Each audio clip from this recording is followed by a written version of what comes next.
As a professional organizer, I get super excited about testing new decluttering methods. But when I first heard of Swedish death cleaning, I'll be honest, I recoiled. Already the name felt morbid. And the core question, will anyone I love be happy if I save this, or will it just be a box they dread opening, felt like a complete joy killer in organizing. And I pictured myself sitting in a sterile, empty room with nothing but a box of photos and my will, and just waiting to die. So I dismissed the method. But the idea stuck with me. I talked to friends and I did more research, and I realized I couldn't form a true professional opinion without trying it myself. And what I discovered was a complete surprise. In my line of work, I see it all. The hardest category for all of my clients is always the sentimental items. That's also why we save it for last. And almost every time I find the same thing. Their most precious memories, souvenirs, love letters, childhood treasures, they're all shoved in a box on a high shelf, collecting dust somewhere. It's kind of this out of sight, out of mind, and definitely not sparking any joy. And this has always been a paradox to me. Why do we hide the things that are supposed to mean the most to us in a box? And honestly, how often do we really pull this box out and take a look at it?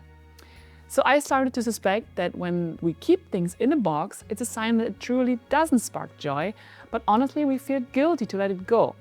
And that's when my mind went back to the death cleaning. So what is Swedish death cleaning actually? Let me explain it to you from another way. Maybe the spark joy Marie Kondo method is way too wishy-washy for you. What is spark joy? And minimalism feels way too radical for you. So you feel like these methods don't really motivate you. But you feel like you want to declutter and you take a look around, you have clothes in your closet, in the attic, in the cellar, maybe even in your partner's closet. You know you don't wear them all and still you don't want to declutter. Because somehow internally you know one thing, when you're gone, it doesn't matter anyhow. At least not to you, because you're gone, so all that stuff doesn't matter to you. But it will matter to your loved ones, because they will have to deal with it. Probably not in a good way. So maybe getting organized for yourself isn't enough motivation, but doing it for others, your loved ones is. And that is the problem that Swedish death cleaning or döstädning sets out to solve. Knowing they will have to sort out for sure is the push to do it right away. And despite that name, the goal isn't to dwell on dying, it's to curate a life so thoroughly that only the useful and meaningful things survive. It's actually a surprising, life-affirming practice. And as the author Margareta Magnusson says, a permanent form of organization that makes your everyday life run more smoothly. So think of it as editing your story while you're still holding the pen. So I started my experiment. And in the beginning, I couldn't find much more to sort out. My everyday items, my clothes, the kitchen tools, my collection of books, everything was organized. And the spark joy question worked perfectly for me with this category. I felt very happy with what I had and also what surrounded me.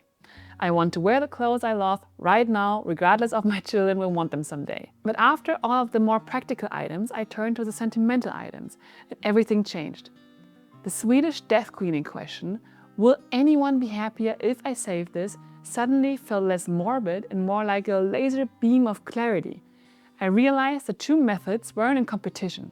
They were two different tools for two different jobs. So I found my boxes full of souvenirs from around the world. Will that box have any meaning for my children? Stuffed in a cardboard on the top of a closet? No way. It will be a box of random things that they will have no connection to and they will throw it away as they should. So, can't we honestly throw it away ourselves right now and spare them the work? I don't look at it, it's on a box on top of the shelf, so why should I keep it? Or, and this is the real magic, can we bring those memories back to life?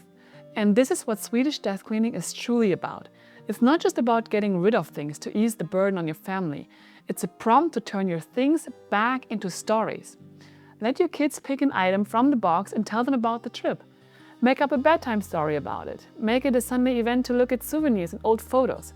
By sharing the memories, the object's purpose is fulfilled and it's no longer just a piece of clutter in a box, it's a connection. And once I unlocked this way of thinking, the effect rippled outwards. Physical stuff is only half the equation, the other half is invisible obligation. I looked at my own digital hoard, 28,000 photos, Do my kids really need 28,000 photos or just the few that I can actually share with them? And also along with the stories behind these pictures. And that effect then also went over to more practical things. I sorted out even more items, an extra pen, or unworn shoes, gimmicky bakeware, and I sold the stuff. And I turned that money into a fun day trip with my family right now. And that is what the Swedish Death Cleaning is about. Take what is not you and you don't want to leave as a legacy and turn it into something that will be. Those few pictures that hold great stories or the fun day trip with the family, not that dusty box of old clothes.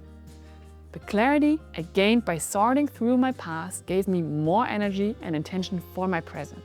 And death cleaning isn't just a one-off purge, it's a mindset for the future.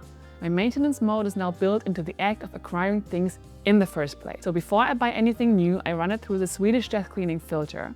And this is this item writing the story I want to tell about myself? It's a simple question that has completely changed my purchasing habit.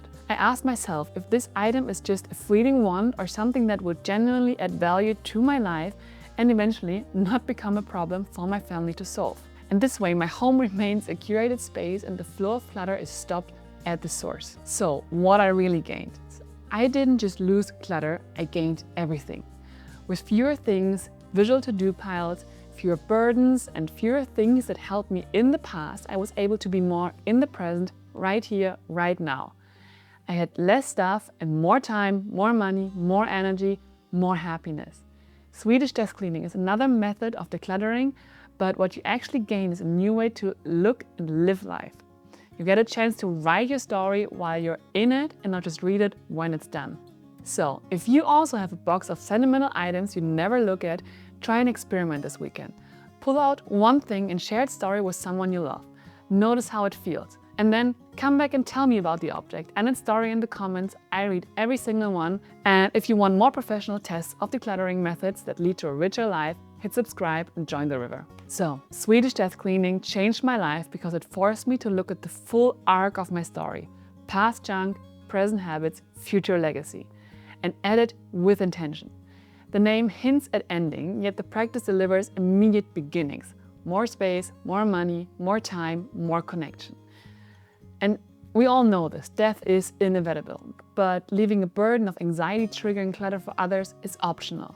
Pick one object from a dusty box, share its story, and start your own gentle process. When you surface, breathing lighter, you realize the only thing you actually lost was a fear of who would deal with your stuff, and the answer is beautifully simple, you already did.